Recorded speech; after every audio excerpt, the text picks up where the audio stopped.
Or Deputy Warden Mike Perry, he's out ill today. First thing is the land acknowledgement. We would like to begin by acknowledging that we are on Mi'kmaqi and the district of Sabanakadi, the ancestral and unceded territory of the Mi'kmaq people. Next item is approval of the agenda for all subcommittees. So moved. Second. All in favor? Aye. Passed. Next item is approval of the minutes of February 14th, 2023. So moved. Second. All in favor? Aye. Passed. Next item is new employee introductions, and we'll go to Kim for that. Thank you, Mr. Chairman. Unfortunately, Sue's not here today, otherwise she would be introducing her new employees. So I'm pitch hitting for her today. I'd first like to introduce Bree Carmichael, sitting at the back. Bree has joined us in what was Erica's role as a finance administrator. She has over 10 years of experience in the public and private sector. She has come to us from Australia with a short stop in British Columbia and now makes Burnt Coat her home. So District 6 represents in the finance department. So she lives here with her husband Matthew and her 15-year-old daughter, and we're very happy to have her not only as a resident of 15-month-old, she's not nearly old enough to have a 15-year-old, 15-month-old, she's really little, daughter. So we're very pleased to have her not only as a resident of East Hants, but as one of our new permanent employees in the finance department. And she settled in well, trial by fire, I think they call it. And we welcome her and hope you have a long, lovely career here, Bree.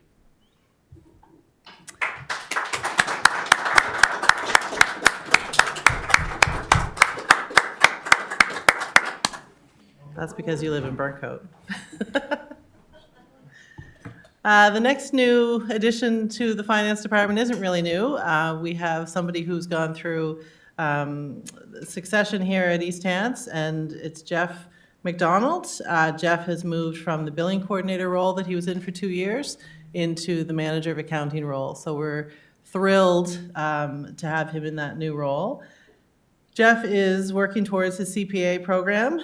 He's going through it quite quickly, and he holds a Bachelor of Commerce from Dalhousie. He has several years' experience before East Hants in industry. And as many of you know, he's also a resident of Gore now. Sorry, Wayne. Still in the family. So Jeff is a resident of Gore, so the finance department is representing rural East Hants very well today. So again, we're so thrilled to have Jeff as part of our team for the last 2 years, and we hope that he has a very long career here at East Hants.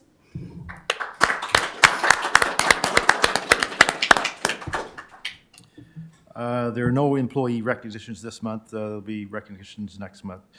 Next item on the agenda is acceptance of donation policy. We'll hear from Nathan Hoffman.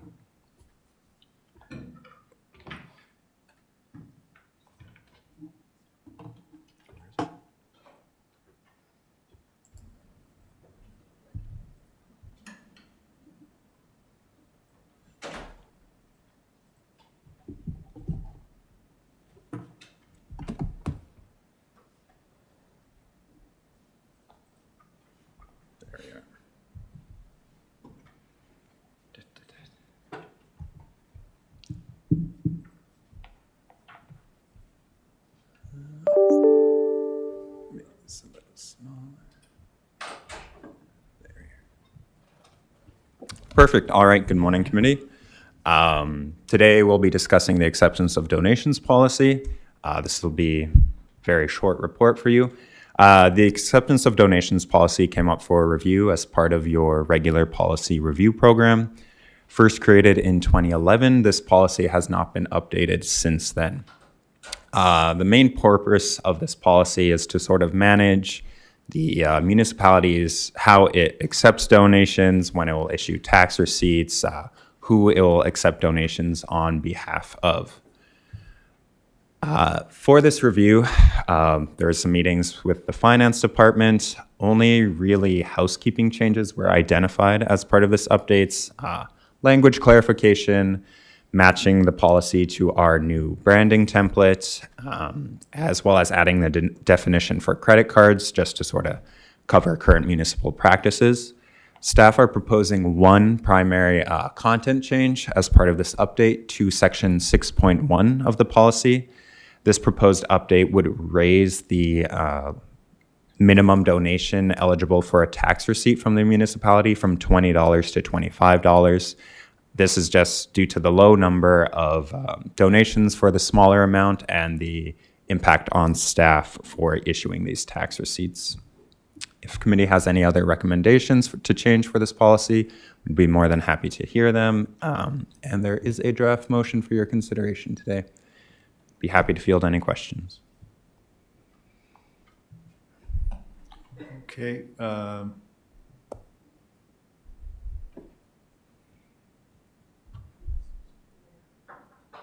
What's that?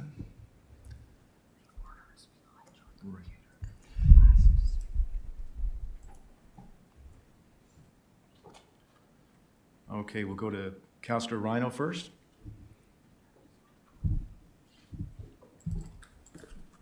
Thank you, Mr. Chair. Well, when I look at this, the difference between $20 and $25 is only $5.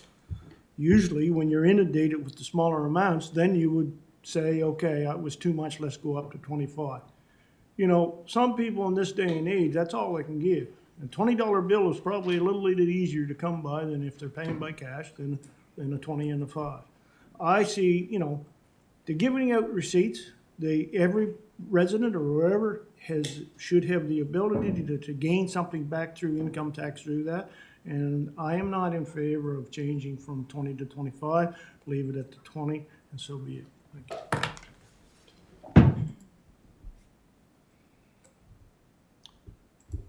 Next up is Councillor Mitchell. Thank you, Mr. Chair. Just a quick question through the staff. With the acquisition of the Sportsplex, if the Sportsplex gets donations, do they go to the municipality or to the Sportsplex? Are they redirected one way or the other? Okay, thank you. Next up is Warden Rolston. I think probably quite similar to what Councillor Rhino has said. My question being that, if I remember correctly, on occasion, the municipality could be in a position of accepting donations that were for a specific group or project. Is that correct? Yes. And I'm just thinking, you know, if this is some kind of a youth project or something like that, you might well have members of the public who would, you know, donate $20.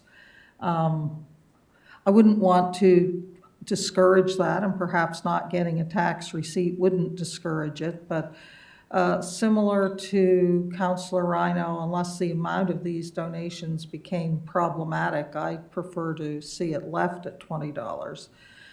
Just because when you know, if you look in your wallet, you may be in paying your taxes and you think, oh, I could make a donation to XYZ while I'm here, and you might have a $20 bill there and you might not have a 5. So that would be my preference as well. Thank you. Next up is the CAO. Through you, Mr. Chair, it really is up to council what you leave that amount at. Where we only review these policies every few years on a cycle, it's sort of like giving a CPI increase. We're just doing it in a $5 increment. So, you know, 10 years from now, will $20 be the same as it is now? It just won't be. So that's the only reason it's going up. Industry standard is $25. I think it's the generally accepted amount. But if you want to leave it at 20, that's your prerogative.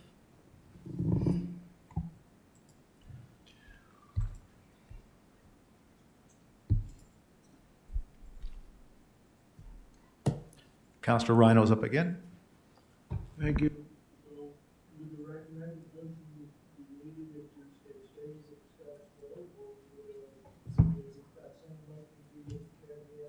Stay at $20 for tax donations. Through the chair, I believe you need to amend the motion to stay at $20. Okay, from that, I recommend that,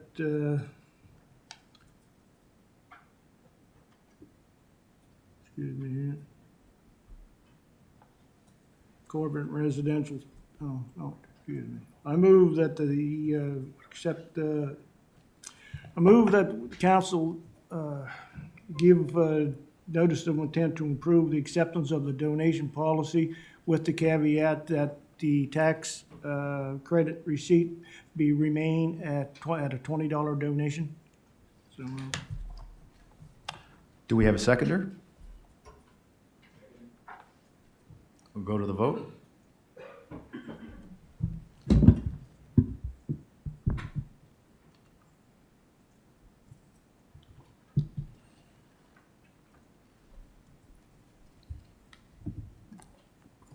How can you tell who is against?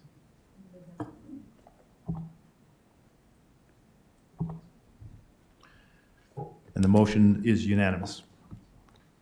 It's me that didn't vote. Well, Peary's not here, right? Mike Peary's not here.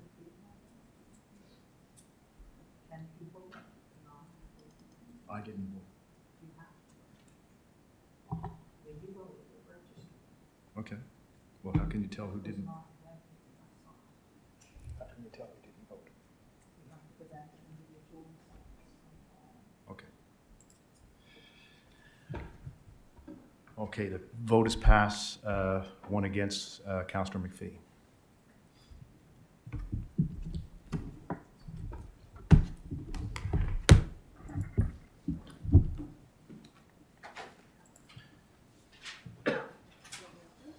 Next item on the agenda is sports flex facility condition assessment.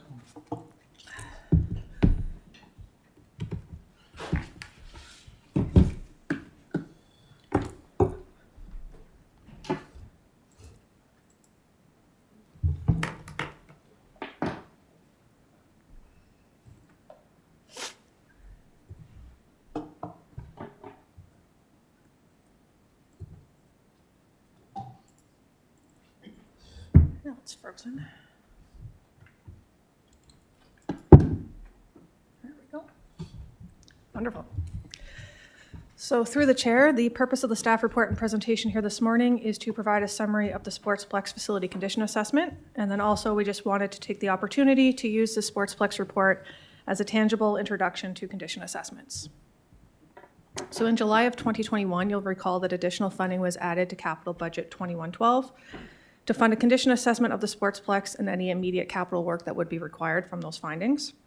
We coordinated the condition assessment to align with strategies and frameworks with our corporate asset management program. And in January of this year, we received the final condition report. I will note that you'll likely hear me use the acronym FCA throughout this presentation. The facility management industry sees FCAs as a critical tool to understand condition and future repair and replacement requirements of facilities. They usually inventory and assess core facility components, which I've listed on the screen here as architectural, structural, electrical, mechanical, plumbing, and site conditions. The information obtained is essential for asset management programs, capital planning, annual budgets, and overall strategic decision-making. And as a side note here at the bottom, a little point of clarity that there is a difference between FCAs and property or building inspection reports. The report highlights some of those differences for you. I will say that both types of investigations have their value, and it's very respective to the information that you're looking to gather. So for the Sportsplex, we proceeded with an FCA as it's a more detailed and technical tool for longer-term capital planning needs. The scope of work for the Sportsplex FCA was based off those industry standards, and they are listed and detailed on the screen for you. We retained a team consisting of an electrical engineer, structural engineer, architect, and quantity surveyor. And this multidiscipline team approach, it really maximizes the value of FCAs. Our field work, it was conducted over a couple of days in September, and staff joined them on site as well. The The FCA, it's presented in PDF written report, which was included with today's agenda for you, but there's also an Excel spreadsheet that contains a full facility inventory, life cycle analysis, financial analysis. There's lots of good stuff in there. The FCA, especially that Excel spreadsheet, it's intended to be a living document. So we're working through right now the best ways to manage and track that information in what we want to call real time as part of our asset management program. And the new building maintenance coordinator, they're going to play a significant role for us in assisting with the ongoing management of the FCA and in scoping potential capital projects for future budget discussions as well. In terms of high-level findings from the FCA, we have included a 10-year plan of renewal needs. That 10-year plan identified 342,000 of activities that are required within the next 1 to 2 years, and a total of 1.3 million over the next 10 years. Now, the table on the screen, it shows that 10-year activity overview by priority and timeframe. Those are detailed more in the FCA report, but for today, we just wanted to give you that kind of high-level overview. Now, I do want to highlight that the recommended activities, they're a mix of maintenance, rehab, and replacement activities. And responsibility for those activities, they're distributed between the East Hants Arena Association and ourselves in accordance with that facility management agreement that we entered into. Staff are working with the East Hants Arena Association to begin addressing implementation. And again, that building maintenance coordinator role, it's going to be a huge asset for us when we work through these recommended remedial activities.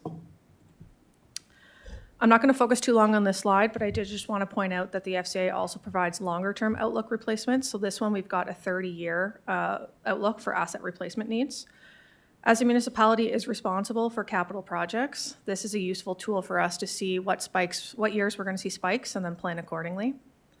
I also want to note that we are diving deeper into life cycle strategy management and links to longer-term financial planning as part of our corporate asset management program.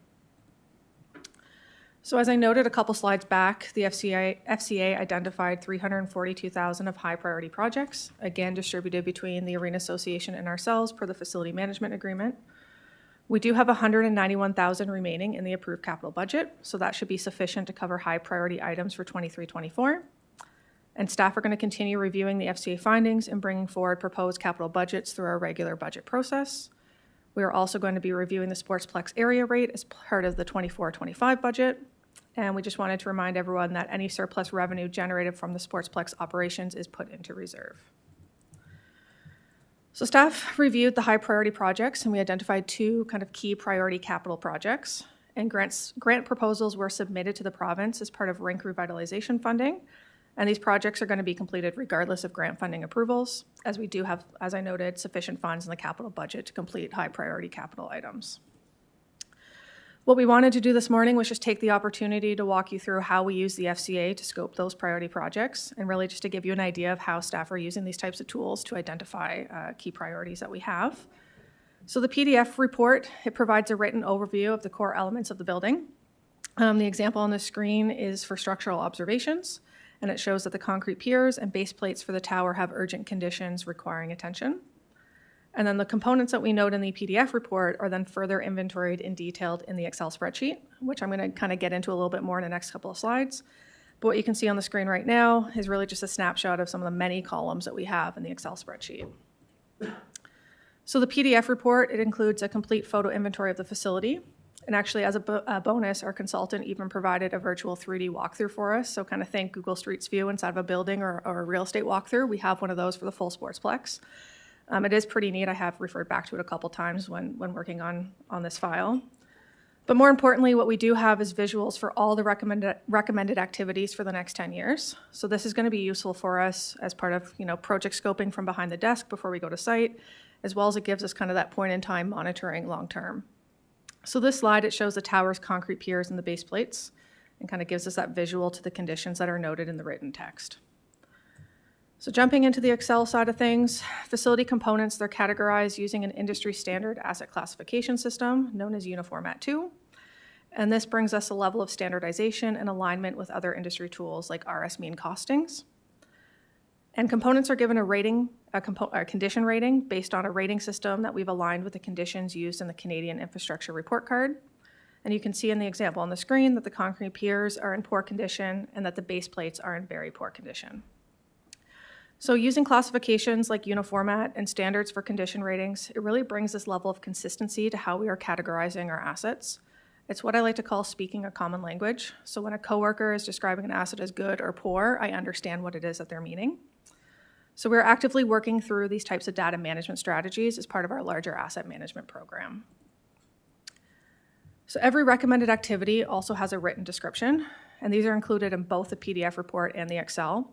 And it's a really great starting point for further developing the scope of work for these remedial projects. The recommended activity, again, it's either maintenance, rehabilitation, or replacement. So on the screen here, both the concrete piers and base plates are recommended as full replacement activities. We also have priority ratings applied to help guide timeline for information. So you can see that we've got examples of high on the screen. And these ratings, they're determined in consideration of, again, condition, but also if there's any outstanding safety or code issues, and then also looking at risk to operations of the facility. So as we continue to develop a facility management service area alongside our corporate asset management program, Council is going to start to see an increase in tools for decision-making like condition assessments. So for example, as part of the 23-24 budget, Council did approve a condition assessment of this building here, the LAMC. And we are also waiting to hear back on our application to the Sustainable Communities Challenge Fund, which we applied to conduct FCAs and energy audits for key facility assets, and we should hear back on that one shortly. So the recommendation and the recommended motion, they're on the screen. Today's discussion was for information purposes only, with the motion recommending that Council receive as information the condition assessment for the Sportsplex. Thank you, and back to the Chair. Am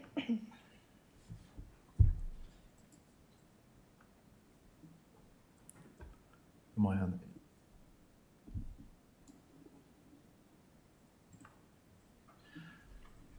Okay, Council, you've heard the report. Are there any discussion or recommendations for a motion?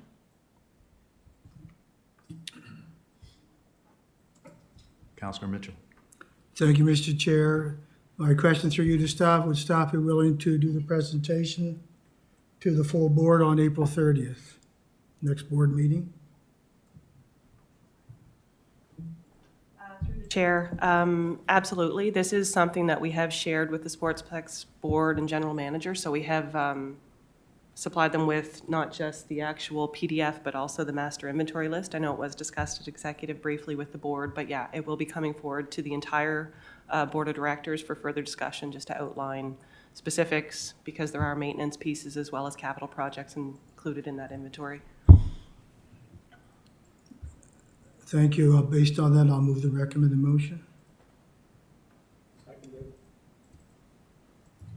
The warden was up to speak. Nope. Okay. We'll go to the vote.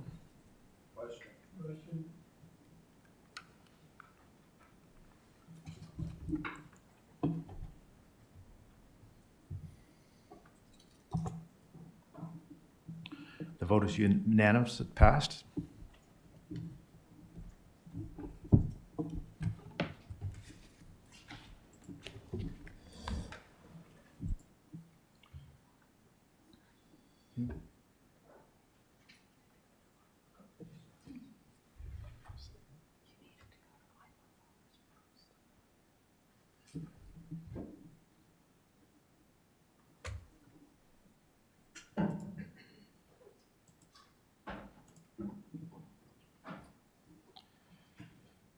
The next item is Transit Workshop.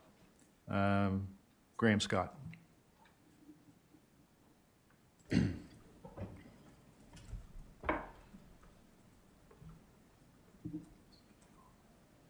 we go.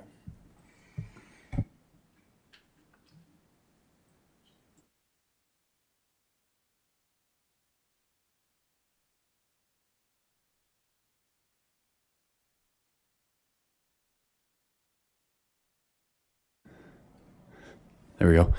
Good morning, Mr. Chair, and through you, Mr. Chair, good morning, councillors. We're here today to request that council set a date for a transit workshop, and some quick background. for anyone new and just to refresh councillors that have been here before. In 2019, at the request of Municipal Council, staff procured the services of a consultant to complete the East Hants Transit Service operating and business plan. This plan explored potential partnerships with Community Rider to operate the service, as well as routing based on the road networks that had been created since the previous plan in 2015.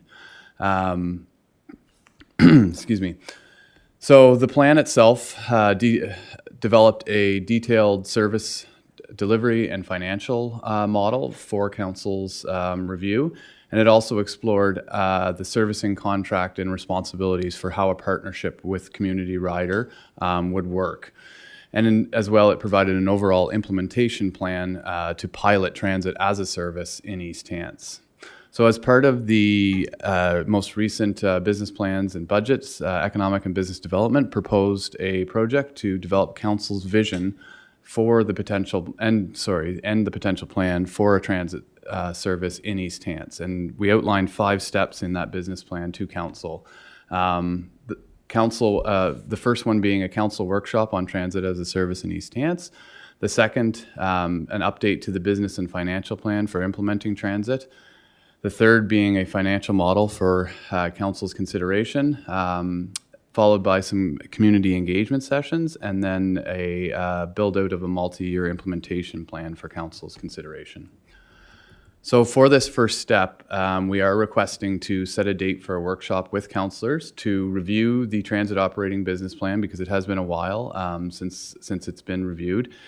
And then we would do this in an informal session with council, which would provide councillors and council the opportunity for discussion, questions to staff, and an open dialogue around the transit as a service in East Hants.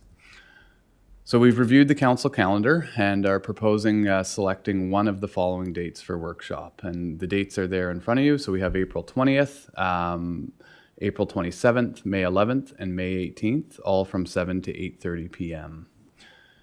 And the recommended motion, or the recommendation, is that staff are recommending that Corporate and Residential Services Committee recommends to council to set a date for the transit workshop for, and we'll insert the date at council's discretion. Thank you.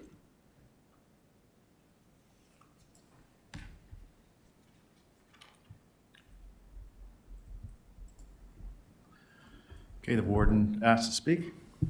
It's just to comment that any of those dates, with the exception of April 20th, would work for me.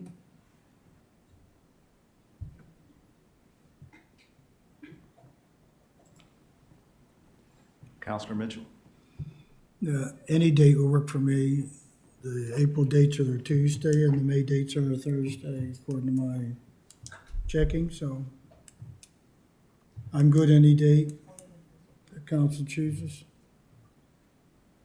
Thank you. Councillor Garden Cole. Thank you, Mr. Chair. I'm just going to throw a date out there, May 18th, if anybody, unless there's objections to that.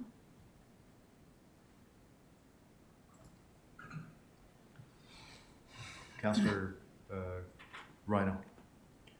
Yes, I would, there's no secret where I stand on transit. I'd rather not have this at all because I don't believe in them. I think it's a money-losing proposition, bottom line. But if you must have this workshop, I would suggest the the council extension, because that is always blocked off.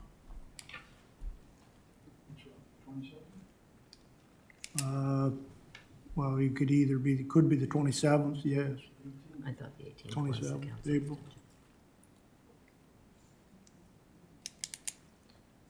That it, Councillor Rhino? Yes. The warden asked to speak again. Yeah, the proposed dates are on extension nights for either executive or for council. And the reason I would not be available on the 20th is because I am away on vacation.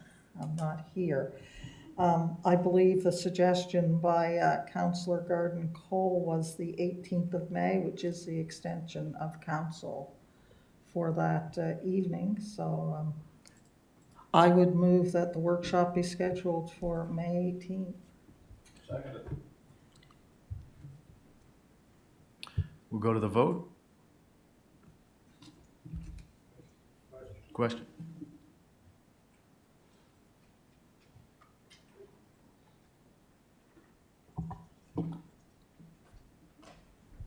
And the vote is unanimous. Thank you.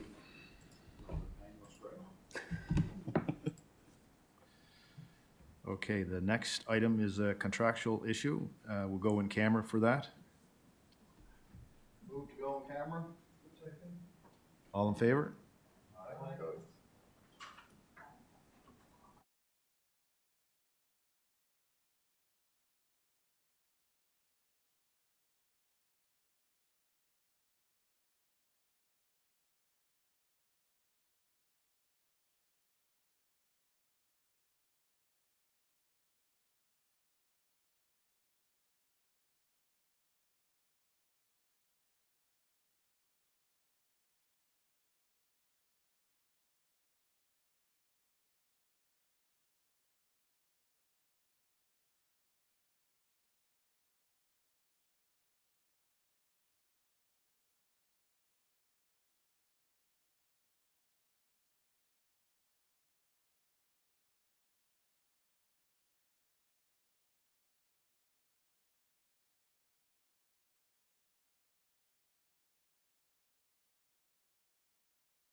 is passed, we'll commit a camera.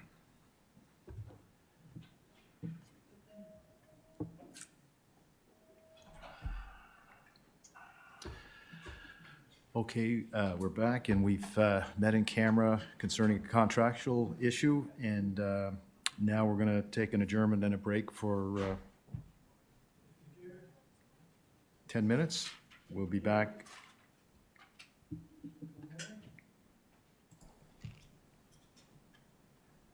Seeing the hour and seeing how far we are ahead, I would make a suggestion that we continue with corporate residentials that was scheduled for later on in the afternoon up until our break time that was duly scheduled. That's my suggestion.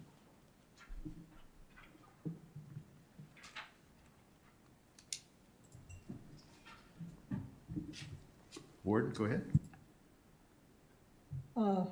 Normally, I would concur with that, but the only things left on corporate and residential services are in-camera issues, which are scheduled for the end of the day.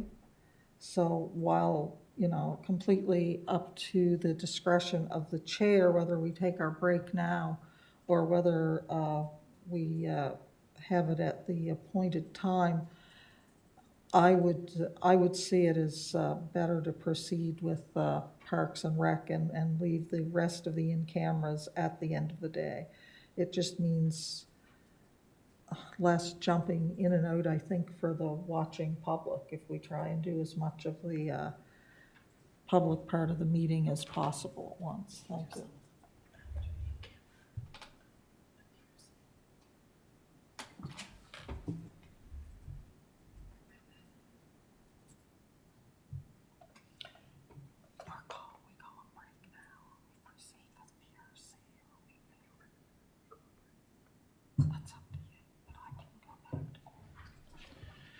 Okay, I'm going to go with Councillor Rhino's recommendation and just continue on But with corporate or with Parks and Rec? with Parks and Rec.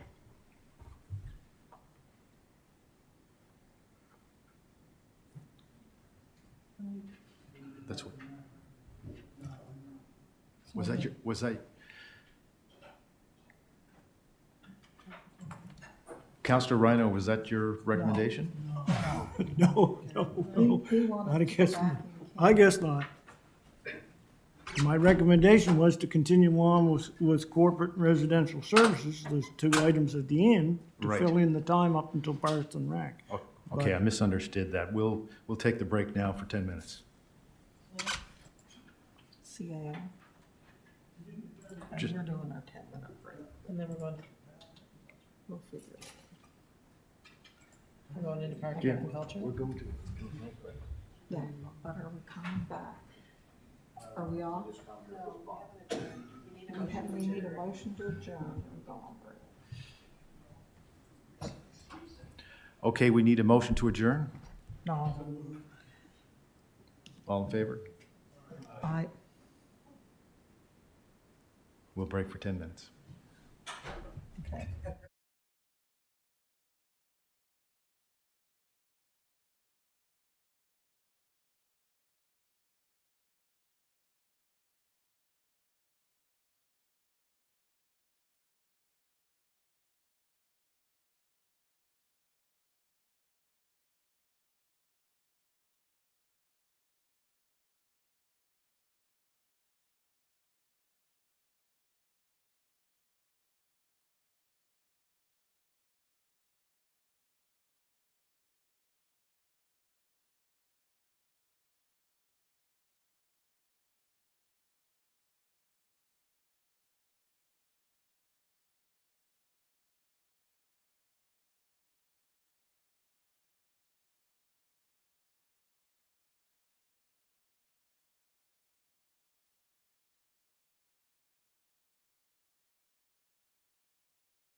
Recreation and Culture Committee to order. First order of business would be the approval of the minutes, February 14th, 2023. What is your wish? Moved by Counselor Green, seconded by Counselor Hibb. All those in favor? Contrary of mine, that motion is carried. First order of business would be tourism grants. Ms. Duthra, you're taking that one on?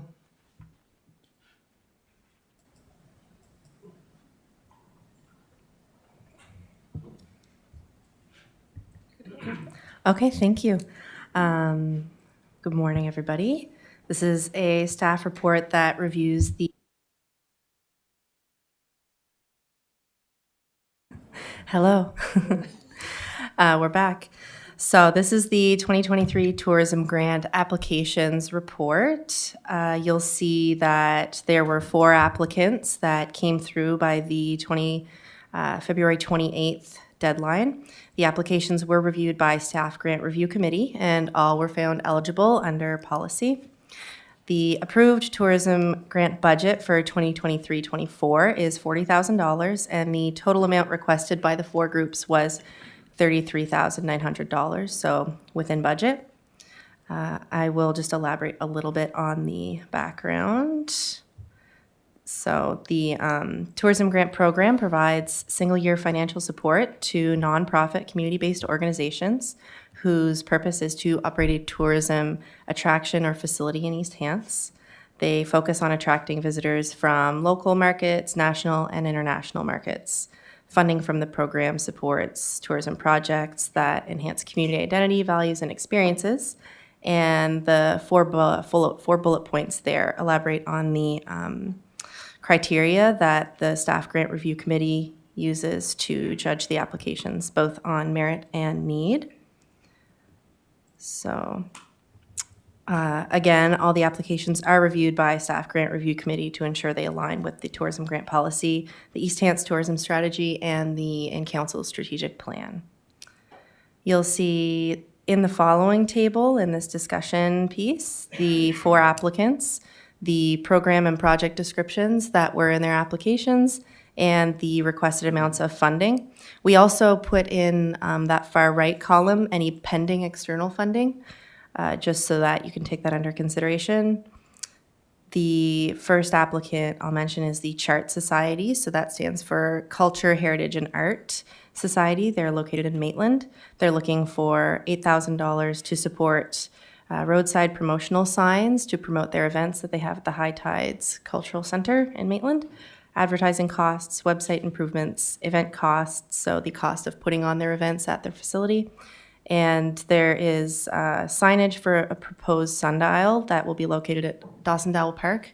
This project is something that Parks, Recreation, and Culture staff do need to work out some agreements for. So we've put a little asterisk beside that, just recommending that we do withhold $800 for that sign pending the completion of that project, as it's located in Dawson Dowell Park on municipal land. So that project we would be happy to fund once it has come through and we've drawn that agreement up for the use of the land. The following applicant would be the Historical Society, East Hants Historical Society. Their request is for $5,000, which would fund staffing in September at the Lower Selma Museum, which they operate, and a portion of their insurance costs.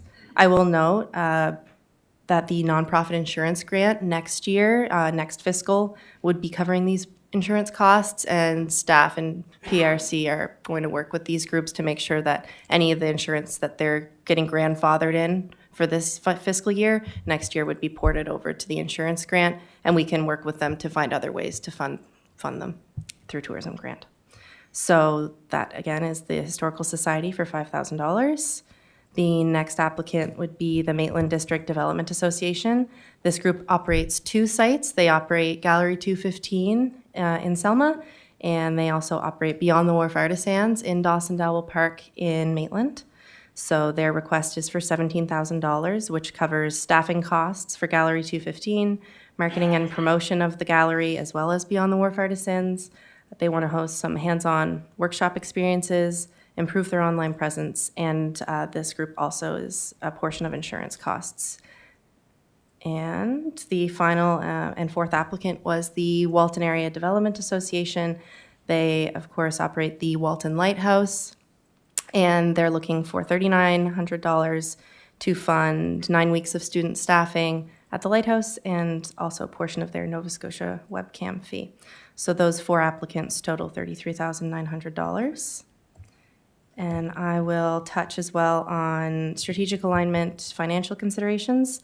The objective of the tourism grant is to assist these community organizations to protect and enhance community identity, which aligns with the strong community key strategy of Council's 2021-24 strategic plan. I will also say that the grant program aligns nicely with the East Hants tourism strategy, aiming to enhance overall environment for the tourism industry in East Hants and attract visitors to our region. And in financial considerations, the approved tourism grant budget for this fiscal was $40,000. The total amounts requested is $33,900. As these total amounts don't exceed budget and applications were found to be complete and met eligibility requirements, staff are recommending that the requests be awarded in full, with the $800 withheld from chart until completion of that project, which is forthcoming on municipal land. I will also add that supporting these nonprofit tourism operators stimulates tourism spending in East Hants, especially in our rural communities. Each year at the end of the grant season, the groups are required to submit reports, and with those reports, we get financial statements. And in looking at last year's financial statements, the applicants from last year at their sites saw about $80,000 in total revenue across all these different tourism sites. So that's in economic spending. A lot of that goes back into the pockets of local artisans, through Beyond the Wharf, through Walton Lighthouse Gift Shop. So that's a really nice number to see at the end of the day, where East Hants funding is resulting in supporting these groups. So go back up to the motion, suggested motion at the top for council's consideration, and I'd be happy to answer any questions you have.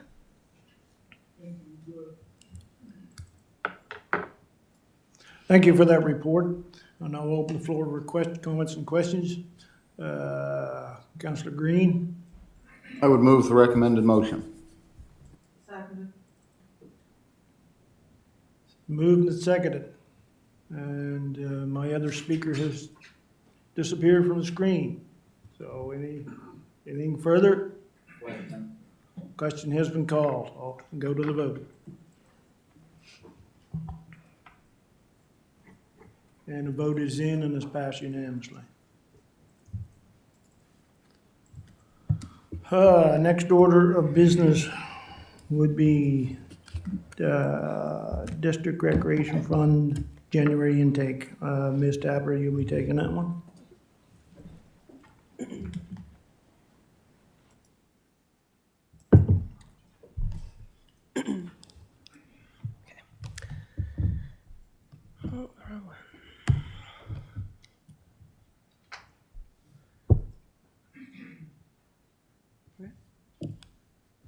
Okay, good morning. So this morning I'm bringing forward the District Recreation Fund recommendations following the closing of our first intake, and that first intake closed on January 31st.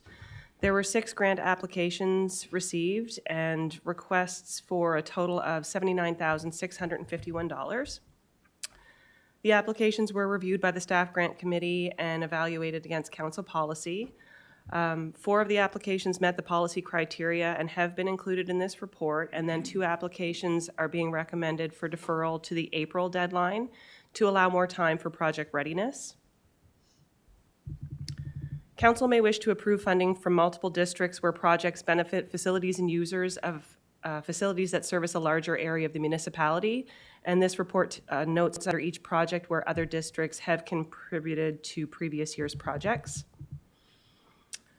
Available district recreation fund for 23-24 is $595,813. In addition, there is $19,882 remaining in the Gore area rate, $116,660 in the Mount Uniacke DRF area rate, and $665 in the Shubenacadie Community Fund, bringing the total available funding to $733,020.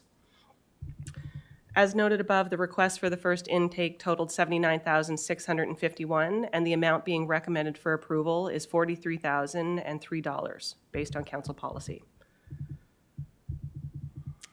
The DRF funding program does offer annual funding opportunities to groups that provide benefit to residents of East Hants.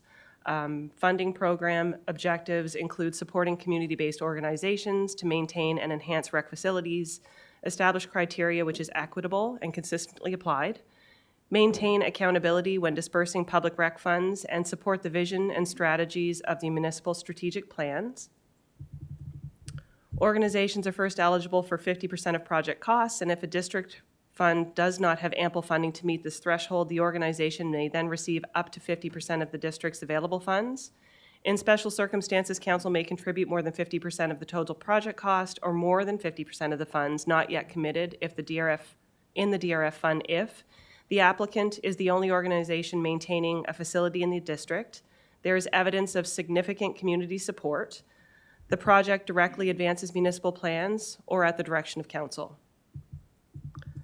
Applications are reviewed for completeness and adherence to policy and evaluated against alignment with municipal rec priorities and other applications from the district and municipality.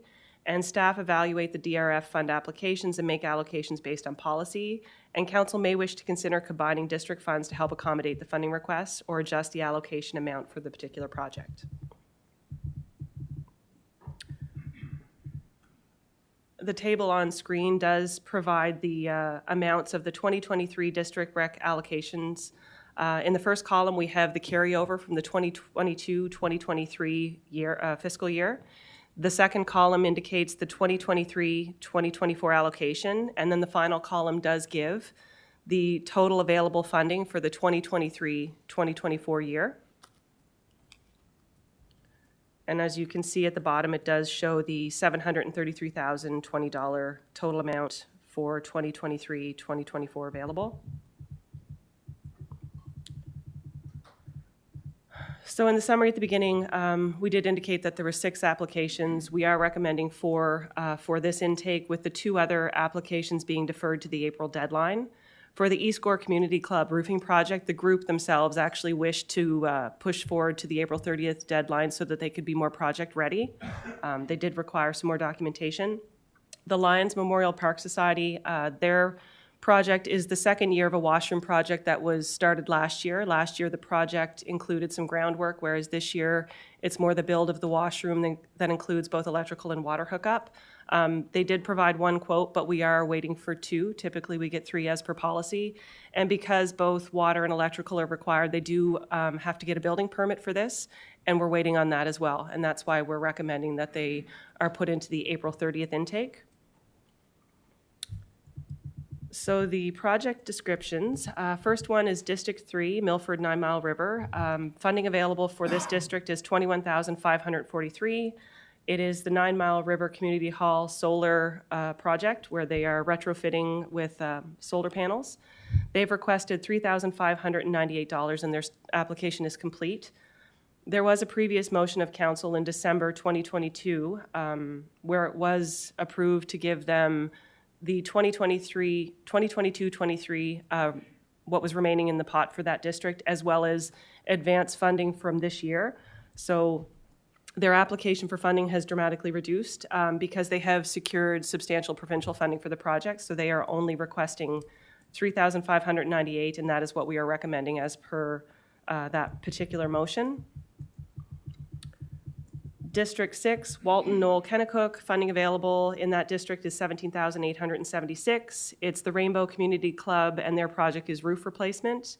They have requested $7,603, and their application is complete. They have applied for provincial funding, and so our recommendation is 50% of the project expenses as per policy, pending external funding approvals, and the amount being the $7,603.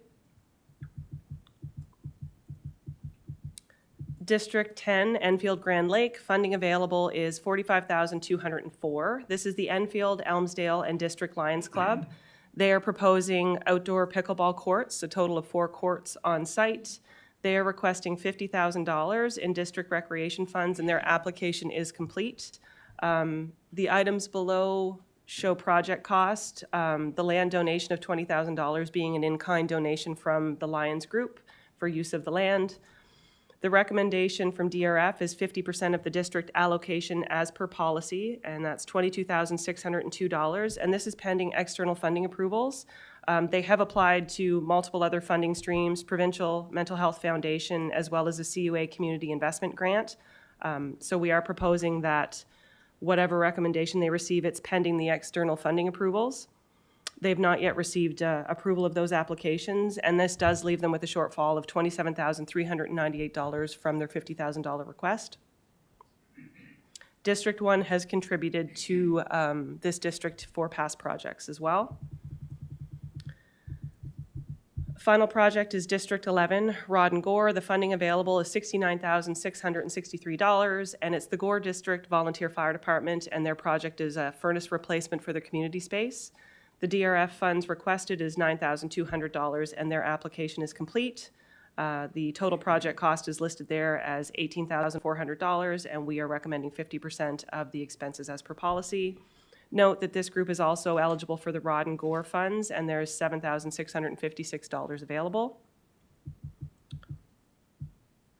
I'll go back to the summary in a moment. So as per strategic alignment, the DRF program does provide capital funding to nonprofit groups that own and operate indoor and outdoor community facilities for all residents to enjoy. These community groups really do contribute to a strong community and help provide sustainable infrastructure. Financial considerations, I've highlighted previously with the different amounts available for a total funding available of $733,020.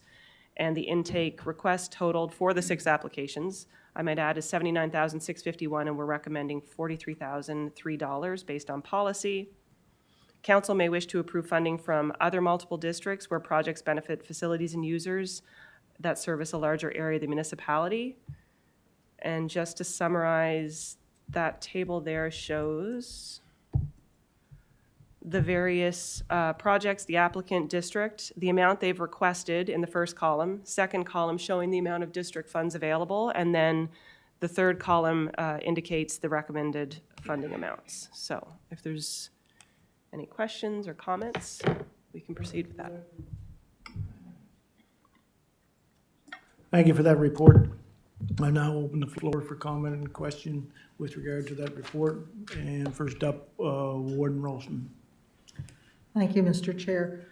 Completely supportive of the Gore Fire Department request, but a little bit of confusion over the Gore 1 cent rate. That particular facility is not located in the former district of Gore. Okay. If my memory serves me correct, it's always for many, many years been in District 11. Okay. Having said that, part of the area served by that fire department is in the former Gore district, which becomes a little confusing, I know. My question then is for the pending application from the East Gore Community Hall. Do we have some idea of the amount this group is going to be looking for? Because that particular facility would completely qualify for the Gore 1 cent amount. Through the chair, I'd have to look into the actual amount. Corinne typically is the one that delivers this, but we've encouraged her to take her vacation this week. But of the total funding, or 6 applications, it's I think it was $79,000, so it would be less than $9,000 that the other group is looking for. I think it's around 6. It's about 6 or 7 that the East Gore group is looking for the other project that we're deferring to April intake. My reason for asking is that if I knew how much that ask was, I would reserve that amount in that Gore 1 cent rate and have that project come out of that. And I believe if we go back, there is how much left there? I think it's a total of, bear with me. So there's a total of 19,882 remaining in the Gore area rate in total. No, but I need to know how much is in the District 11. It's there somewhere. It would be the next, I did see it. there, 7,656. Yeah, and I would like, obviously, it would be good to use this money and get it off the books. But I want to use it as much as possible in the area that it was generated. And for the East Gore Community Hall, that would do that. But since I don't know the total amount that's coming forward for that, it becomes difficult, because I would be quite comfortable leaving enough in that rate to cover that ask. And I would feel fairly confident that the difference could certainly go to the fire department, because it does cover some homes in that area, although not as many as we thought when we did the math one time. So anyway, I will be supporting the ask by the fire department. Probably leave approximately 7,000 in that Gore rate to go towards the East Gore project, with the rest going out of that to the fire department project, and the rest coming out of regular district rec funds. And then when the hall project comes forward, if there's any shortfall from 7,000, it will just come out of regular district rec funds. Thank you. Thank you, Madam Warden. I'd just like to say too, with that Gore area rate that falls under District 5, I would be looking toward expending that in and around the Gore Hall. That would be really the best place for that to go, since it was derived from that area. Next up, Councillor Mitchell. Thank you, Mr. Chair. Could you bring up the picture of the summary project in Enfield for the Lions, if possible, so we could...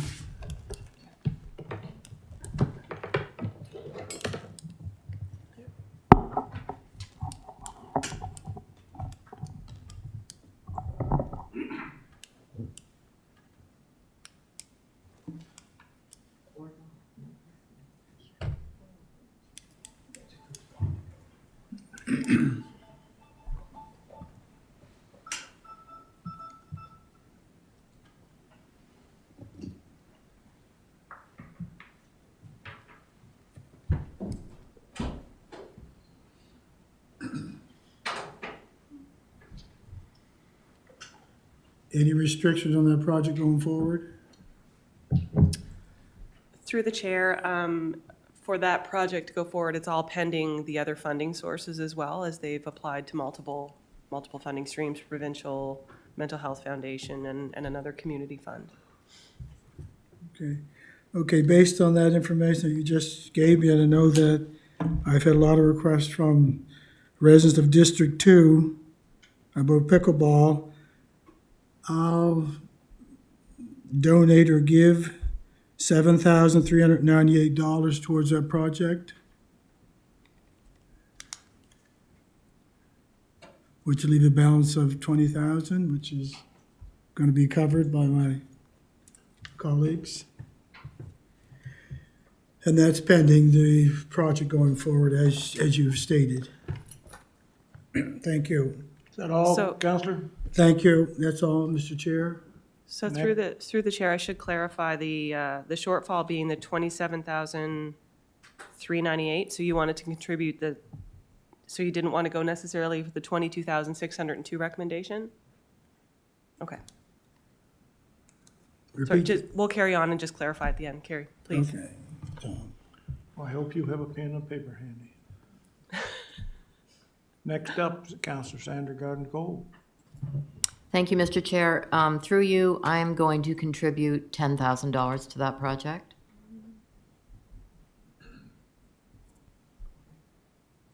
Anything further? That's it. Thank you. That's duly recorded. Thank you. Next up, Councillor Tom Eisner. Thank you, Mr. Chair.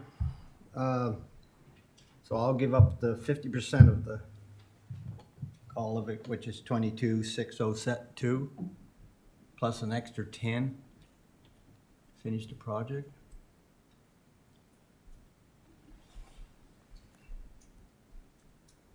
numbers work. So through the chair, to confirm, Counselor Eisner, you wish to give up 32,602 in total? Yeah. Duly noted. Is that all, Counselor Eisner? Thank you, Mr. Chair. You're welcome. Next up, Counselor Hibb. Thank you, Mr. Chair. If we could go back to that scale again that showed what each district was.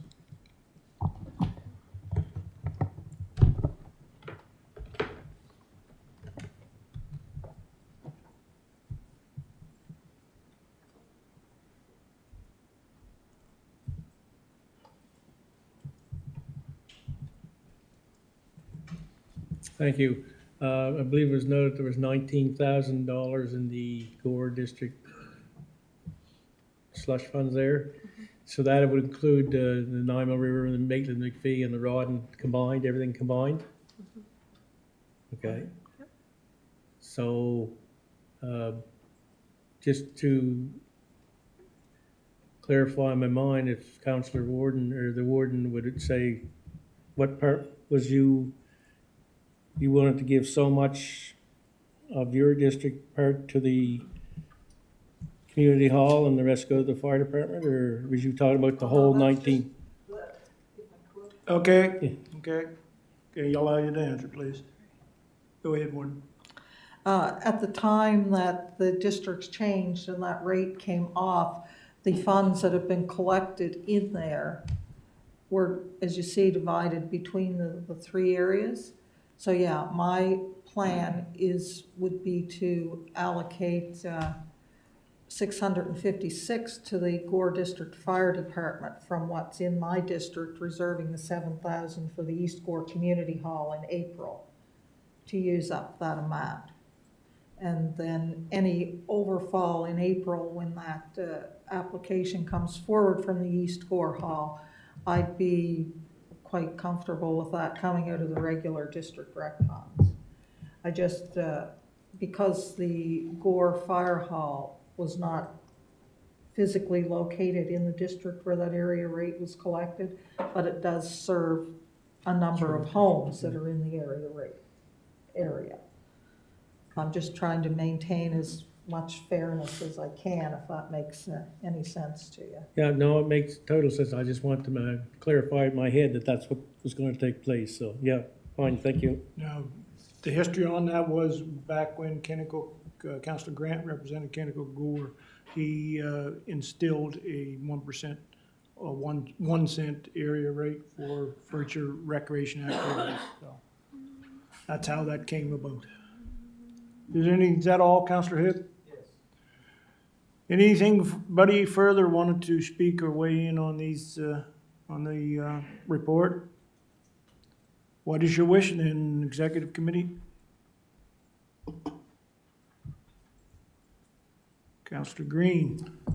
I would move the recommended motion based on the adjustments that have been made here today from the other area councillors and the amounts they have inputted. All right, we have it duly moved. And do we have a seconder? Seconded by Councilor Hibb. Now, just before nobody wants to speak, but just before we go there, those will all have to be written into the record there read into the record very clearly at council meetings. So there would be no mistakes within that. All right, Councilor Mitchell. Could you go through the recommendations that we've just clarified? Thank you. Through the chair, so for District 3, the 9 Mile River Community Hall Solar, it would be recommended as noted in the report. Bear with me. It would be $3,598. For District 6, Rainbow Community Club, it would be $7,603. For District 10, the Enfield Grand Lake area for the Lions Club Pickleball Court, it is $7,398 from District 2, $10,000 from District 1, and $32,602 from District 10. Can we move that up on the screen, please?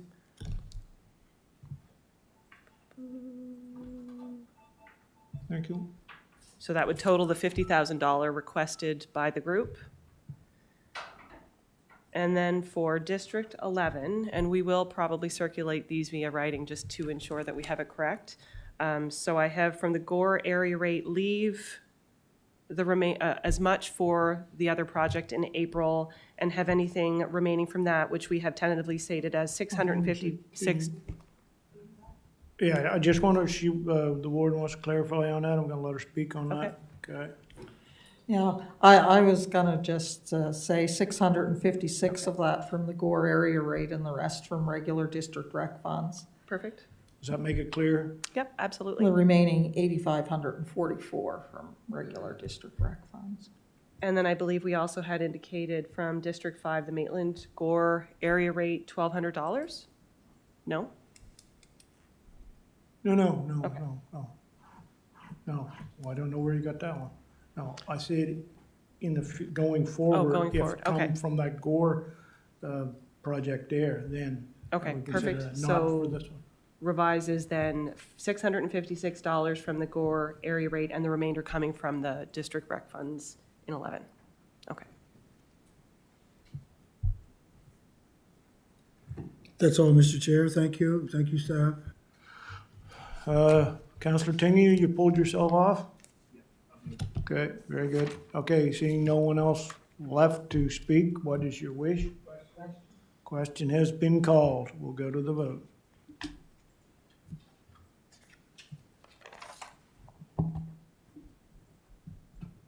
Still waiting for one more.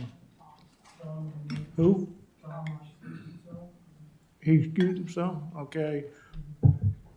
The vote is in and it's passed unanimously, but have it recorded that Councillor Eisner was not in to vote. All right, next order of business would be volunteer recognition. Ms. Tapper, excuse me, you'd be taking that. Okay. So this report outlines volunteer nominations received for the 2023 East Hants Municipal Volunteer Recognition and provides a recommendation for the recipient of the municipality's Model Volunteer of the Year Award. All nominees receive a shining star, and one volunteer will represent East Hants at the Nova Scotia Provincial Volunteer Awards in 2024. The Model Volunteer Award is kept confidential until the presentation of the award, and that recommendation was previously provided to council in a confidential memo identifying the nominee. The event costs are included in the Parks, Recreation, and Culture budget. So in October of 2022, council approved to host the event on April 21st at the Uniacke Legion, and it will be combined with the the Firefighter Long Service Awards. Promotion began in 2023, and we've done social media posts as well as direct communications with community groups via email and inquiries through the office. The deadline for the nominations was February 17th, but it was extended to February 24th, and at that point, there was a total of 7 nominations, and staff will continue to accept nominations until the end of March. However, those nominations are not eligible for consideration as the model volunteer. So the table on screen outlines the various nominees for the 2023 East Hants Municipal Volunteer Recognition, and all of these nominees will receive a Shining Star Award. As indicated previously, the model volunteer was identified, and it was sent out in a confidential memo. The event committee that determines the model volunteer is made up of staff from Parks, Rec, and Culture. Details of the event on April 21st, doors open at 6 p.m. with awards beginning at 6:30, following greetings from the town crier and speeches from dignitaries. The meal is served at 7 p.m., followed by a presentation of the Firefighter Long Service Awards, Shining Stars, and Model Volunteer Awards. This event supports the Strong Community Key Strategy by showing appreciation for our community volunteers and helps foster a pride of place within our communities in East Hants. So the recommended motion is that, move that the Parks, Recreation, and Culture Committee recommends to Council to approve the Shining Star nominees provided to date and that the confidential model volunteer award nomination forwarded by email to council be approved, and that individual be designated to represent the municipality of East Hants at the 2024 Provincial Volunteer Awards. Thank you, Ms. Tabor, for that report. And before I open the floor, I have only one question. Will that extending that, is that going to be advertised, or has it been advertised that we will be extending that for other nominations? So staff have encouraged various groups to continue to provide nominees, and we have indicated that in our various communications because they did actively Will there seek be that. an advertisement that some can share on Facebook to, to, We can certainly look at socials or something like that and put something out for groups if that's what council would like. because that could be shared by members of council here Yep. and we may get some more names in that fashion. All right. First up, will Councillor Wayne Green. I would move the recommended motion. Moved by Councillor Green, seconded by Councillor Mitchell. Any further comment or questions with regard to the motion? Seeing none, what is your wish? Question has been called. We'll go to the vote. The vote is in. It is passed unanimously. All right, next order of business would be Center Rodden Hall update. Ms. Tapper, you be taking that. Okay, so following damage and subsequent demolition of the Center Rodden Hall, Parks, Recreation and Culture and Corporate Services staff held a community meeting in November of 2022 to understand the Center Rodden community wishes for the site of the former hall. An update was provided to council in January 2023, and staff received further direction to provide the community with options, specific options for rebuilding versus a cash settlement. Staff then held a second meeting in February of 2023 that outlined the rebuild and cash settlement options. The community group indicated at that time a preference to proceed with the cash settlement option and use it to build a park or playground on the site of the former hall. The cash settlement value is estimated at $132,000, and this could be held in a specific reserve for the playground park construction. The estimated cost of a playground structure is between $80,000 to $100,000, with the additional funds used for complementary park amenities. The Center Rodden Hall had been owned and insured by the municipality, but had been operated for almost 30 years by the Center Rodden Community Club. As indicated previously, the hall was damaged by a vehicle. We did have to remove it following an assessment by a qualified individual, and then we've gone through various community meetings at this point to talk to the community and understand their thoughts and wishes.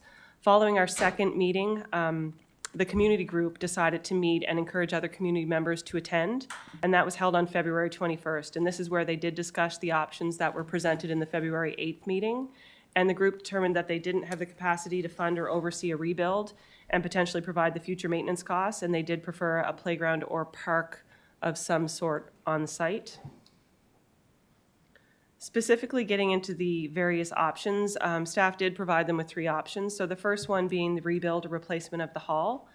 They presented an analysis, and it was estimated that outside of the $225,000 insurance policy coverage for rebuilding the base structure, the community group could be responsible for approximately $113,000 to $174,000 of additional cost to complete the project, as the total rebuild was estimated between $338,000 to $399,000. Other items discussed at that time included the timeline required for the build to be completed, project management of the reconstruction, and the future maintenance of the hall. So the target completion date was on or before September 5th, and the project management would have been a community group responsibility, as there wasn't internal resources at the municipality to manage that project. Future maintenance, capital, and insurance costs would also be the responsibility of the community group, as ownership of the site, if they chose a rebuild option, would likely be transferred to the group for a nominal amount. The first cash settlement value cash value settlement option was for park and playground development on site, and that was with the $132,000 estimated settlement. It could be used to construct a modest playground that would be complemented by other park amenities. So the estimated playground cost of $80,000 to $100,000 would leave $32,000 to $52,000 to install things like a guardrail or armor stone, to realign the parking area, and could look at other park amenities like picnic shelters, garbage cans, and some landscaping or benches. With the cash value settlement option where a playground or park would be developed, the land ownership could stay with the municipality with ongoing playground inspection, maintenance, and mowing falling under PRC, as we have staff on site that do this currently, and it wouldn't be outside of what those staff manage. Depending on contractor availability, staff felt that they could start construction in summer of 2023 and then look at playground tender being released in the fall of 2023. And the target completion date would be spring of 2024. And this entire project could be managed by the manager of parks and buildings. The second cash value settlement option was to hold the funds for future recreational purposes, but the group at that time really agreed that they didn't want to proceed with that option, that they would like to see some sort of recreational amenity as soon as possible on the site. The group did feel that it was important to provide other community members an opportunity to weigh in and to get an indication of willingness of new community members that might be willing to join the existing Center Rawdon Community Club, and that's why they held the February 21st meeting. But from that, there was general consensus to proceed with the cash value settlement to be used for a playground park option. Recreational assets like parks and playgrounds align with the Strong Community Keen strategy by providing programs, services, and facilities that through, direct service delivery and collaboration with others that allow people and businesses to thrive. It's been mentioned a number of times before, but the cash value settlement option is approximately $132,000, and the estimated cost of replacing the hall with the playground would be $80,000 to $100,000 with any additional funds used to cover the other park assets. So the recommended motion based on this would be move that the Parks, Recreation, and Culture Committee recommend that council direct staff to move forward with a cash value settlement and hold the funds in a special reserve for playground and park development on the site of the former Center Rawdon Hall, PID number 45149754, with an anticipated start date of construction in the summer of 2023, and that the Center Rawdon Community Park Development Capital Project, number 23-022, as attached to the March 21st, 2023 Executive Committee agenda, be approved as an additional capital project for 2023-24. Thank you, Ms. Tapper, for that report. I'll now open the floor for comment or question regarding that report. First up, Warden Rolston. Yes, thank you. Very supportive of the report. Just want to emphasize, I guess, a couple of things. That the community interest is far more on the playground than a park. So out of whatever cash settlement we get, and understanding that, as we heard from Councillor Tingley, who is somewhat informed on insurance issues, that it could be more than that because there could be a deductible that would be forthcoming back from the truck insurance that hit it, which would increase that amount. But whatever it turns out to be, I would just like to have some assurance that there will be as much playground infrastructure as possible, and that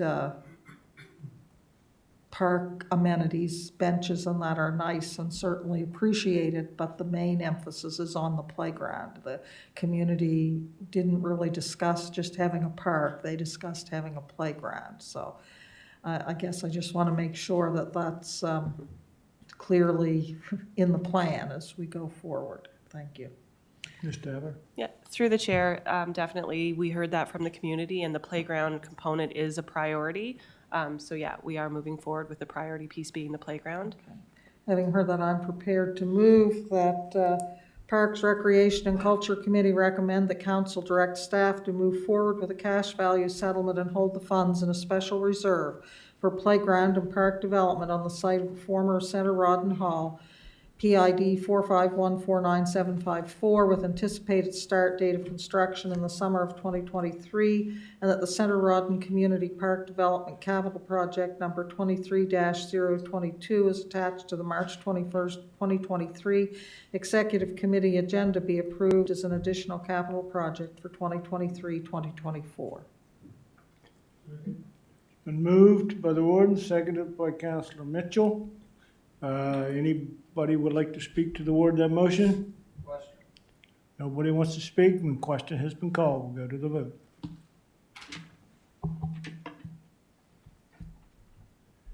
The vote is in. It's passed unanimously. Thank you for all the reports. Next, there is a need to move in camera to discuss a contractual issue, which will be taken over by S. Preston. I'll entertain a motion to go in camera. Moved by Councillor Green, seconded by Councillor Mitchell. All those in favor?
give me the order.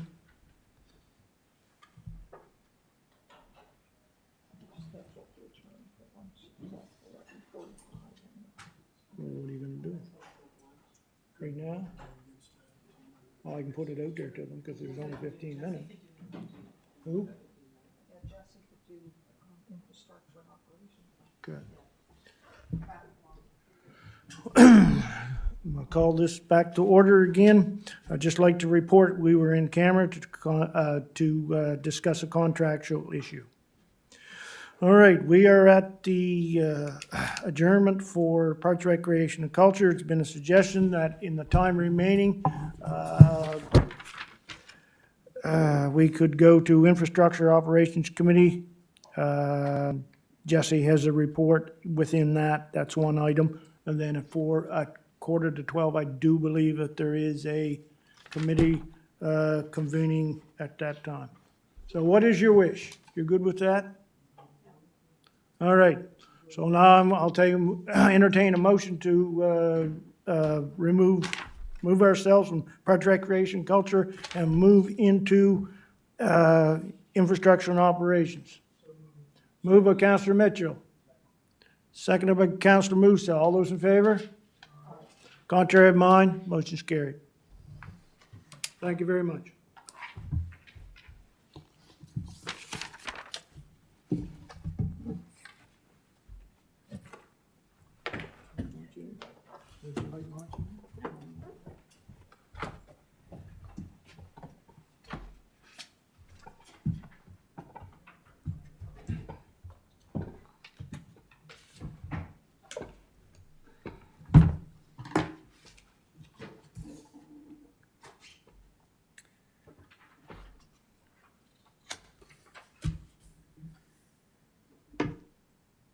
Okay, I'm going to call the Infrastructure and Operations meeting to order. First order of business is to the approval of the minutes of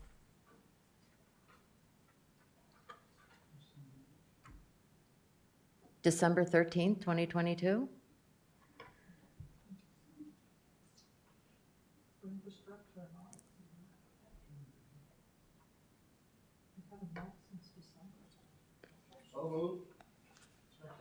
Moved and seconded. All those in favor?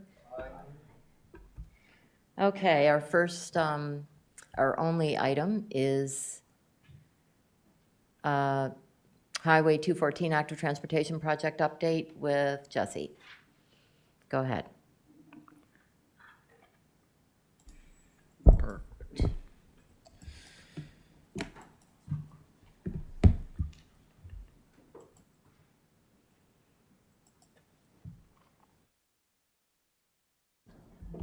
Excellent. Thank you, Madam Chair.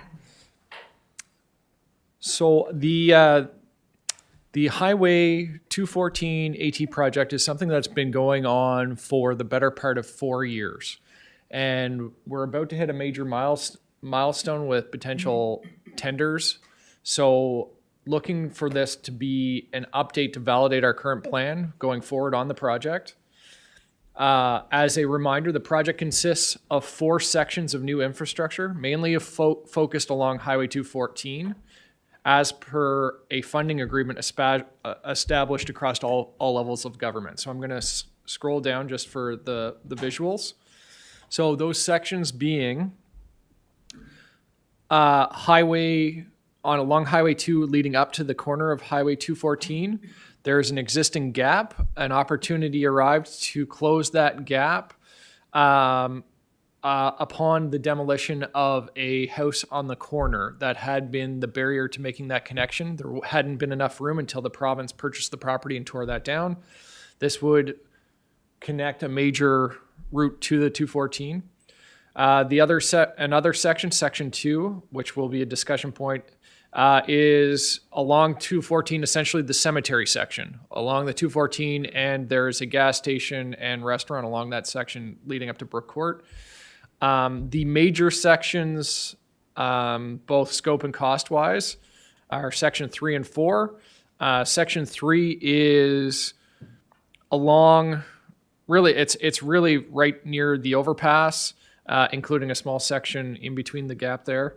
And it'll include a accessible path down to the Lloyd E. Matheson Center, which is a major hub for public use, both municipal services and provincial, through this building.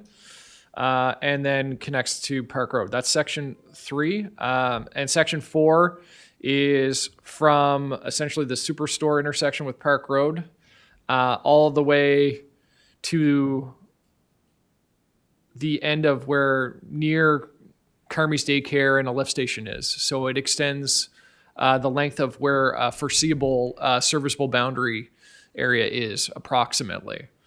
About 500 meters, that section. So the section 3 and 4 are to be designed and built as 3-meter wide active transportation routes. Section 2 has some constraints. It was intended to, but there's some constraints there. And section 1 is a 1.8 meter sidewalk because it's an extension of an existing sidewalk. So that is the scope that's been discussed or has been approved for funding. Okay, I'll get reset here. So staff are looking to, the plan is for staff to tender for construction section 1 and 3. Section 1 being the section along Highway 2, the crosswalk, and section 3, which I would call the showpiece, which is right next to us by the it's carpool parking. I always want to say park and ride, but it's not at the airport. It's right here. And so that is going to be the 2 sections most visible and prominent to the community. And the part right next to us here that you can see from the Lloyd E. Matheson Center is also filling in a major existing gap. Those are the 2 major existing gaps on an existing network. And it is the section here, section 3, is the major barrier of pedestrian access across the 102. It is the major area of improvement that was the topic and the spur for this project in the beginning. So section 2 and 4 remain in the design phase. We've had a lot of discussion. The barriers on section 4, we believe are now able to be worked through. The back and forth had been around what would be allowed within the road right-of-way with spacing, with encumbrances on adjacent properties. It was complex, and we're still working through that, but not there yet. We do believe we have a path forward. Section 2, there isn't space. There just isn't space, so we're going to be circling back with our funding agency to see if they would approve us renewing the sidewalk structure as is and adding some accessible features instead of a full 3-meter wide scope. The section 2 barriers include the requirement to relocate multiple power poles. There is issues with encumbrance onto cemetery property. Just things that aren't achievable based on the scope of the project and the timeline and the funding. We do believe we can make some improvements. We want to make sure that section 2 that we can get funding to proceed with anything, just because, or we can circle back at a later date. There is an existing pathway there, so from a staff perspective, not a showstopper. It's also this section that we applied for the least amount of funding, so also not a major drawback for proceeding.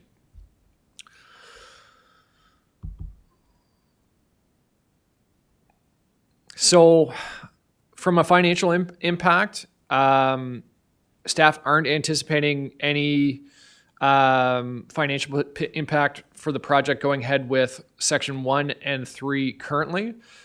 Section 2 and 4, we still need to do updated estimates.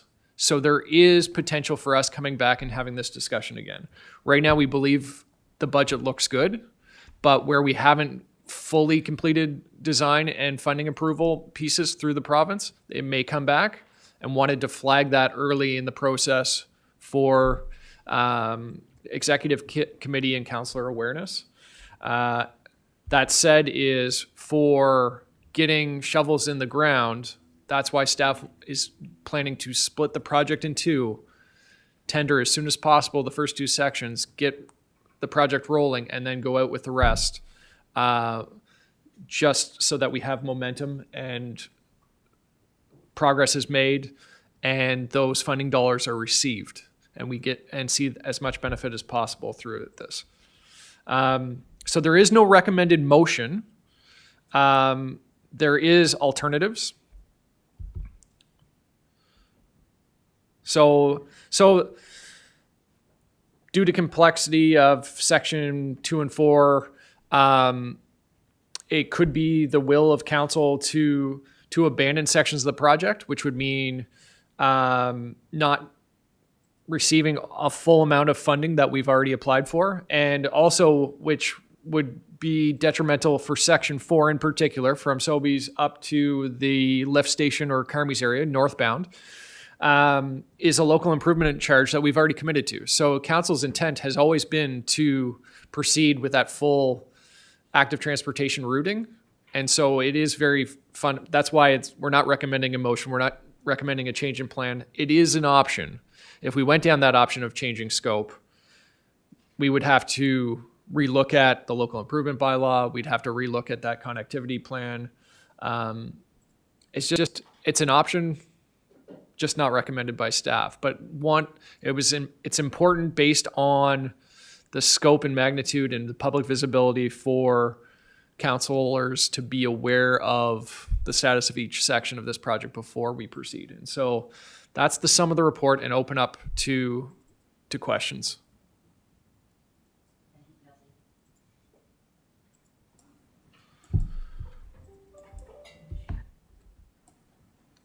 Thank you, Jesse. Okay, we've got some people who want to speak on this, starting with Councillor Mitchell. Thank you, Madam Chair. Question on section 3, going up to 242 to the off-ramp and 102, and continuing up. What is the plan to access that gap without getting run over? That was by far the most complex topic of this project to date.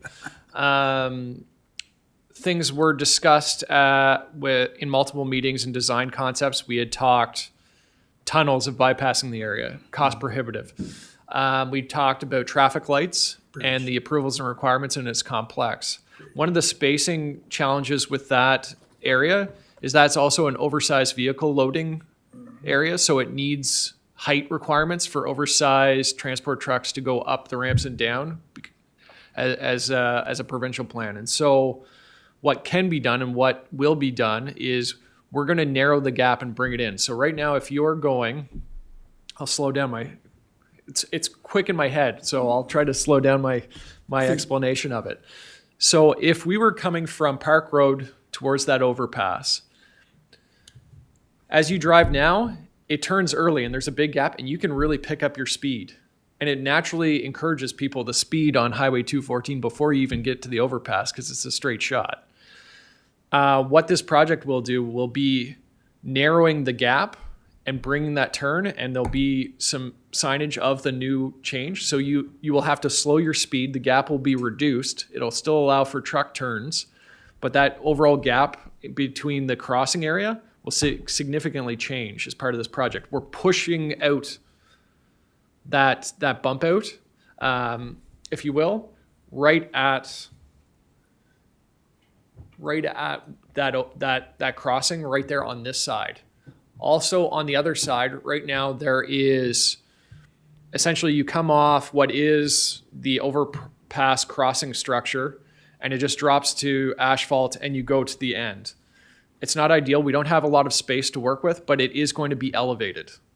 So that section is going to be elevated along the guardrail. The guardrail will be replaced. So we'll pull out the guardrail. That section will be elevated so that at least there is a bump structure, if you will, to provide pedestrian safety on that side of things. There's going to be TWSBIs, tactile walking indicator strips at either side so that it alerts the pedestrians of, hey, I've got to pay more attention and cross safely. and we've narrowed the gap. So those are the things that have been put in place. So we've narrowed the gap, and by narrowing the gap, we also encourage slower speeds because you can no longer drive like you're driving a race car, which is what that current road design allows for. So we're changing the road design along through the implementation of this gap, which will control speeds and help crossings. I said that a lot in a long roundabout way. Is that sufficient? Oh, it is sufficient. I'm just curious. So you're still going to have to cross at ground level? So there still is a crossing. There still will be there still will be crossing of a high traffic area. There were no other feasible alternatives at the time. The project way back when was discussing standalone pedestrian bridges. That became complex based on the law. We got into a whole conversation about the long-term replacement of that overpass structure itself. And that changed the conversation significantly. And in detail review, and we don't have a great crossing point.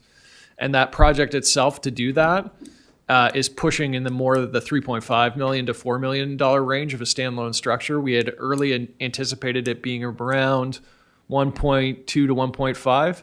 But once you get into what our earth and just layout options were, it made that project huge and massive, and we would require land acquisition and make it more complex. And so that's something for maybe future consideration in the future. But whereas we have a potential improvements to that overpass, potentially by the province in the next 10 years, let's make some small adjustments, small improvements now that will benefit the community immediately. And that's why we've gone this route for now. This is step one of many improvements that are possible in the future. Just to follow up on the 214 from the superstore up, I'm assuming you're on the right side of the highway because there was no land you could use on the left side? You didn't have the space? So through you, Madam Chair, that is an excellent question. It's on that side strategically for the long-term vision of our AT networks. And so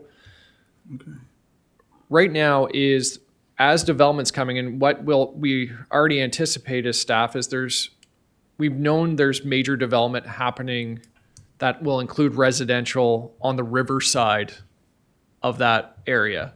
So there's a development now that's been approved. It involves one commercial building, but 2 large residential buildings. That is the market. There's a nice water view in the back. That's likely what's going to be drawn from. The other side of the road is for commercial and industrial uses for the most part. There is a daycare. However, what happens long-term into the future is that there will be a lot of residents and a lot of 24/7 type uses on the riverside, and we'll set up the future generations of this municipality to talk about a river crossing to North Lance, which is in council's plan.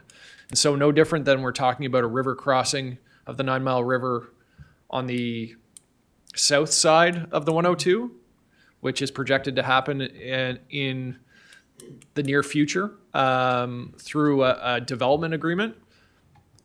We see that same connectivity happening on this side, and having it on that side already to see a future North Lance build out and connecting the active transportation makes sense for it to be on that side. And that's why. And also there's challenging slopes on the other side and as well. Thank you, Madam Chair. That's all.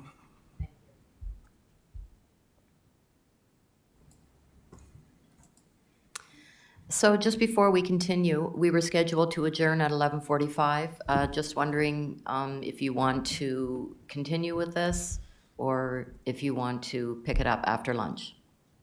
It's up to council.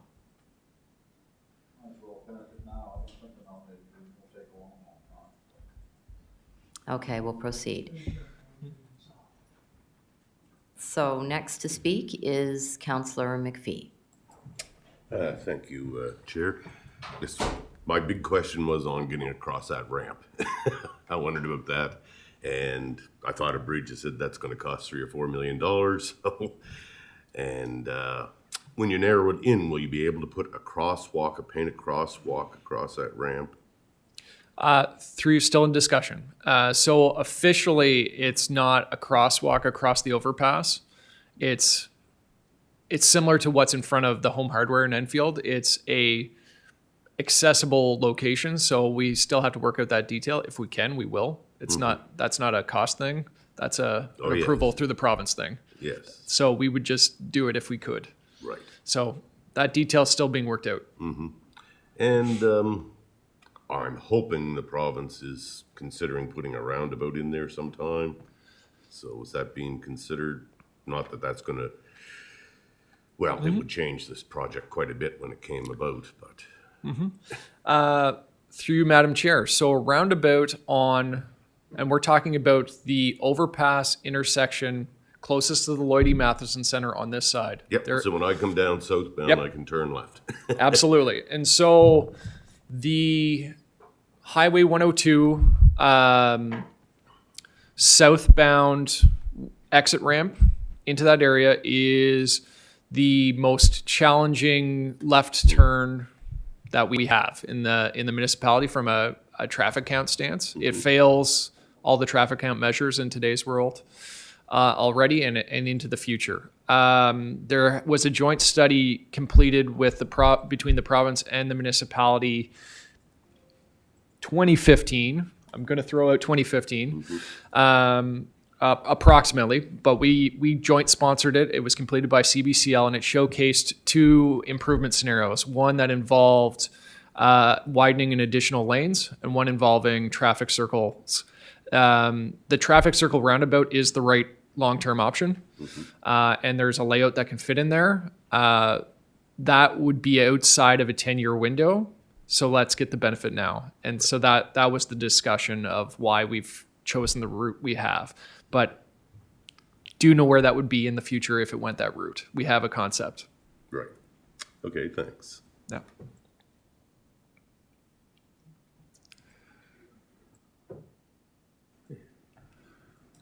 Next to speak is Councillor Eisner. Thank you, Ms. Chairperson. To you, through Jesse. If you put a crosswalk, how does the highways look at that? Will they allow that on the exit ramp to the highway, Shinsekan to highway?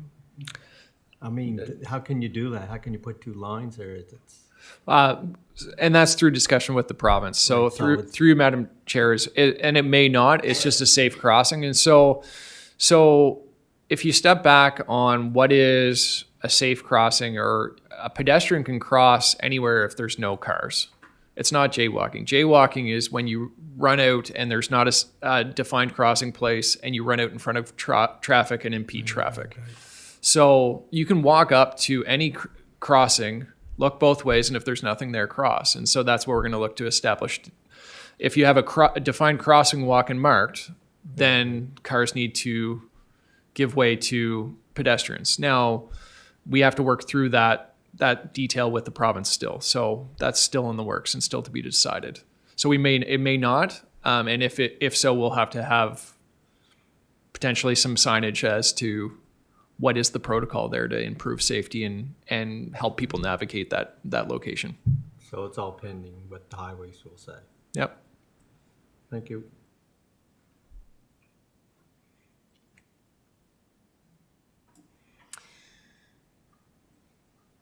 Madam Chair, I just have a question. So Jesse, I'm just wondering and I mean, we all experience the issues coming off the highway southbound off the 102. Has there been talk of putting lights there? I know that there are lights there that would be close, but I mean, when you drive through Sackville and areas like that, you get lights that you can literally throw a stick to the next set of lights. I mean, and it would be costly as well, but when you talk about projections of 10 plus years out to get a change there, and with the rapidly growing community, would a set of lights there not alleviate the problem going forward? Through Madam Chair, there's benefits to lights and there's concepts in the report that I mentioned, and it ultimately will be up to the province to decide when the traffic signalization would go in if that was the solution. So for that turning, now there is what the province has committed to us through inquiries is that the whole traffic along the 214 will be reviewed in detail upon the full completion of the Lance interchange, which is now done. And so they're just re-looking and re-establishing their mindset on the 214. They weren't looking at it at all until new traffic settled in post Lance interchange. And so they will circle back as a province, reassess what's going on along the 214. I know it is a priority topic for the local MLA. He's been very vocal on looking for improvements along that whole stretch, including each intersection. And so our job right now from a municipal staff stance is to check in, keep up to date with what they're discussing at a provincial level, and wait for that. There's lights would automatically create more control. It's about setting up the right timing. And there might need to be multiple lanes added so that you don't queue back onto the highway depending on what the numbers are. So that's all the things that the province staff would have to look into. And the nice thing about lights is that it automatically allows for painted lines for crossings. So there's benefits to that. So short term, they might go that route. I don't know. But that conversation is now more enabled with the Lance interchange now up and running, but I wouldn't link it to this for now because it's still going to take years to discuss. Even if it's lights, it's still going to take years. Okay, thank you. Seeing no more questions, we're all done. Thank you, Jesse. We're scheduled to adjourn. Looking to have a motion to adjourn. All in favor? All in favor? Aye. And